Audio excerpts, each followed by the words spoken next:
안녕하세요. 국가별 자본주의에 대해 카드 뉴스로 알려드리겠습니다.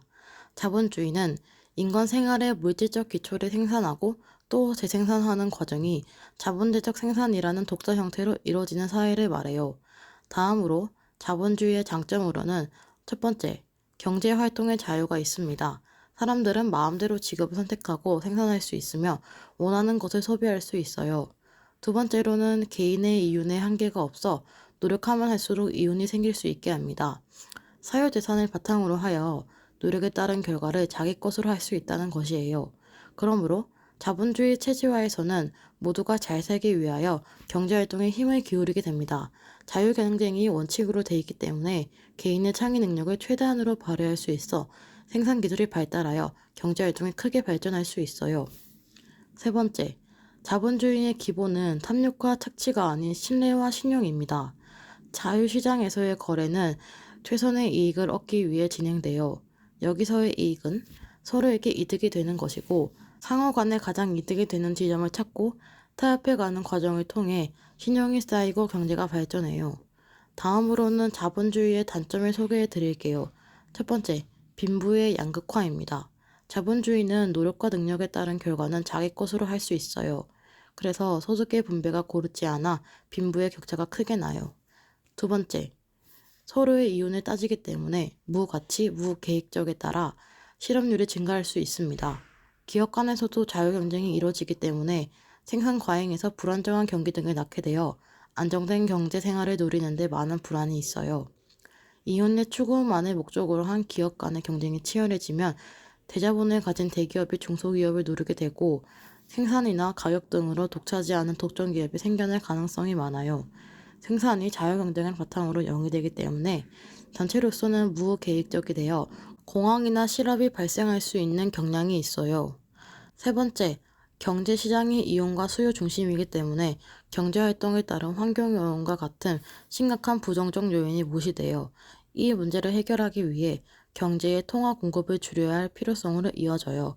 자본주의 체제는 때로 기업가의 이윤을 추구하기 위해 극단으로 나아가도록 압박해요. 일부 사업체는 환경에 유해하지만 이러한 부산물을 적절히 처리하지 않아 환경에 해를 끼치고 있어요. 다음으로는 자본주의의 단점에 대한 대안을 소개해 드릴게요. 노동자들에게 노동에 대한 이윤을 제대로 지급해야 해요. 노동자 또한 이윤이 생기지 않는다면 노동할 가치가 없기 때문이에요. 빈부 격차를 줄이기 위해 사회적으로 교육 프로그램이나 저소득층을 위한 세금 감면 등 여러 가지 정책을 펼쳐요.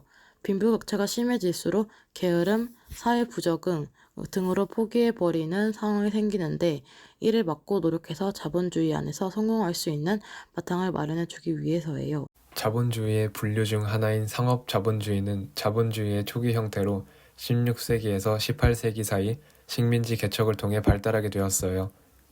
산업자본주의는 정부가 경제 활동에 간섭하지 말라는 사상의 자본주의예요. 독점 자본주의는 소수의 자본이 국가 전체의 산업을 넘어 문화까지 독점하는 형태의 자본주의예요. 자본주의와 반대되는 개념 중 대표적으로 공산주의가 있어요. 공산주의는 사유재산 제도의 부정과 공유재산 제도의 실현으로 빈부의 차를 없애려는 사상이에요. 자본주의를 실현 중인 국가는 대표적으로 미국, 영국, 독일, 프랑스, 대한민국, 일본, 중국 등이 있으며 오늘날 대다수의 국가는 자본주의를 실현 중이에요. 다음은 국가별 자본주의 역사에 대해 알아보겠습니다. 대한민국의 자본주의는 크게 네 번의 전환기가 있었습니다. 첫 번째는 18세기 중엽에서 19세기 중엽.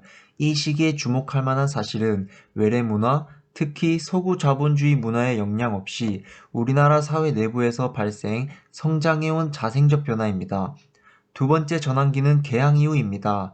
이 시기의 특징은 상공업이 급속히 발전하면서 상공업자가 점차 경제운영의 주역으로 떠오른다는 점이며 국민의 경제의식이 높아지면서 경제적 민족주의가 싹 터나온다는 점도 간과할 수 없다는 것입니다.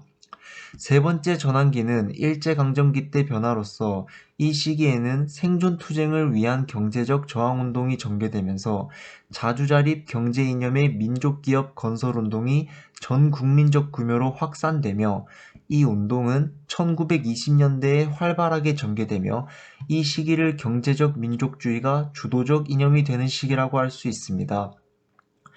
네 번째 전환기는 광복 이후 독립국가를 수립하면서 시작되어 오늘에 이르는 공업화가 급진적으로 진행되는 시기입니다. 이 시기의 자본주의는 급속도로 발전함에 따라 민족의 경제의식이 성숙해되면서 자본주의 방향이 정립되어 갔습니다. 이처럼 우리나라는 전통사회로부터 근대산업사회로 이행하는 과정에서 네 번의 큰 변동을 거치면서 전개하여 오늘의 고도 자본주의 사회를 이룩하고 있습니다. 다음은 미국의 자본주의 역사에 대해 알아보겠습니다.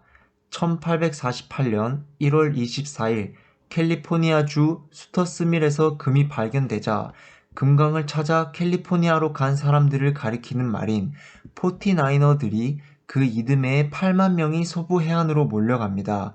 또 다른 골드러시는 1886년 알래스카를 지나는 유콘강의 포티마일 강에서 금이 발견되면서 시작되었습니다. 뒤에는 클론다이크와 놈에서도 금이 발견되었으며 이를 토대로 자본주의 및 아메리칸 드림이 시작됩니다.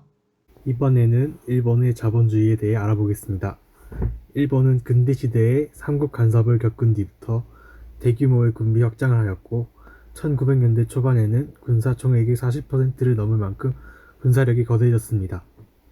이러한 일본은 각종 전쟁들을 통한 전쟁 배상금, 식민지에서의 착취, 세금 등의 이윤 등을 통하여 군사력과 함께 발달된 군수사업을 기반으로 중공업이 발달하게 되기 시작했습니다.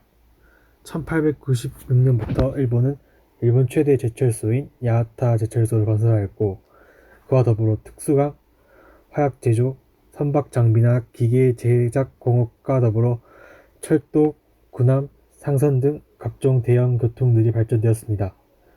일본의 경제는 그 후 두 번의 대공황으로 수많은 중소기업들이 파산하고 대기업으로 흡수되면서 독점 자본주의로 치우치게 되었으며 이런 각종 독점 기업들과 국왕 중심의 통치기구와 합쳐져 제국주의화하게 되었습니다. 그러던 와중 2021년 새로운 일본 총리 기시다 후미오가 집권하게 되었고 그는 보다 평등한 자본의 분배와 더불어 건전한 성장을 촉진할 새로운 형태의 자본주의, 일명 신자본주의로 현재 일본은 새로운 자본주의 형태를 맞이하게 되었습니다. 이번에는 중국의 자본주의입니다. 중국의 경제는 사회주의 시장 경제 체제로 정부가 토지 등의 자본을 보유하고 이를 몇 년에 한 번씩 입찰하는 방식을 택하고 있습니다. 중국은 다른 자본주의 국가들과 다르게 국가의 경제 전반을 관리하고 있습니다. 이는 사회주의 경제체제의 단면으로 볼 수 있습니다. 다만 그렇다고 해서 중국의 실제 시장 환경은 좀 다릅니다. 정부 주도의 경제체제이긴 하지만 이는 형식상일 뿐 실제로는 99년 임대와 같이 사실상 무기한의 임대이기 때문에 자본주의에 더 가깝다고 할 수 있습니다.